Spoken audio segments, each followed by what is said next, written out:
तवक्कुल के अंदर मजबूती पैदा करें। मुसलमान देखो ना, नमाज पढ़ने से रोजी में बरकत होती है, तो फिर इसका मतलब ये है कि जब टाइम आए ना नमाज का, तो गाहक जितने मर्जी खड़े हों फिर दुकान बंद करनी चाहिए, फिर नमाज पढ़नी चाहिए, क्योंकि रोजी तो अल्लाह ने देनी है, गाहकों ने तो देनी। तो सबसे पहले जरूरी है मजबूती ईमान, तवक्कुल, अल्लाह की जात पर भरोसा।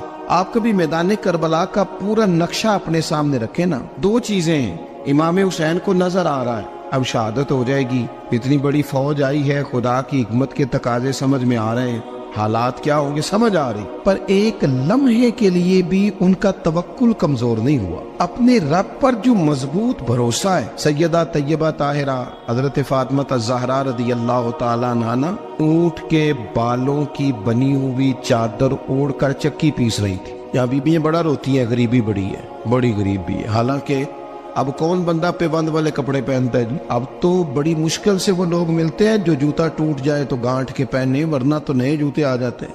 हजरत सैयदा पाक ऊंट के बालों की बनी हुई चादर ओढ़ के चक्की पीस रही थी। नबी पाक सल्लल्लाहु अलैहि वसल्लम ने देखा, आंखों में आंसू जरूर आए, पर महबूब ने फरमाया, फातिमा दुनिया में थोड़ी सी तकलीफ बर्दाश्त करो, कयामत की सारी इज्जत अल्लाह आपको ही अता फरमाएगा। तो तवक्कुल की मजबूती, अल्लाह की जात पर भरोसा, अपने रब करीम के साथ उम्मीदों का वाबस्ता करना, इससे मजबूती आए। दूसरा फरमाया, वामिलुस सालिहात, बेहतरीन अमल किया जाए, जिंदगी में नेक अमाल किए जाए, वक्त जाया ना किया जाए, हर वक्त कोई ना कोई काम बंदा करता रहे। यहाँ बहुत सारे लोग हैं जिनको लोग नेक कहना शुरू कर देते हैं ना, वो समझ लेते हैं शायद हम सच्ची मुची नेक हैं। लोग जो कहते हैं हजरत साहब की बिला, पीर साहब की बिला, मैं ये तालिब इल्मों को, दोस्तों को, बल्कि अपने आप को भी कई दफा कहता रहता हूँ, अपने आप को समझाता हूँ कि ये लोग तुझे कह रहे हैं हजरत साहब, ये तो रात को तो अपने आप से पूछना, अपने रब से पूछ। कभी मौका मिले तो अपनी गिरेबान में झांक, गौर करके तेरी कैफियत क्या है, तन्हाई में तेरा दिल अल्लाह से जुड़ता है कि नहीं, इबादत में दिल लगता है कि नहीं,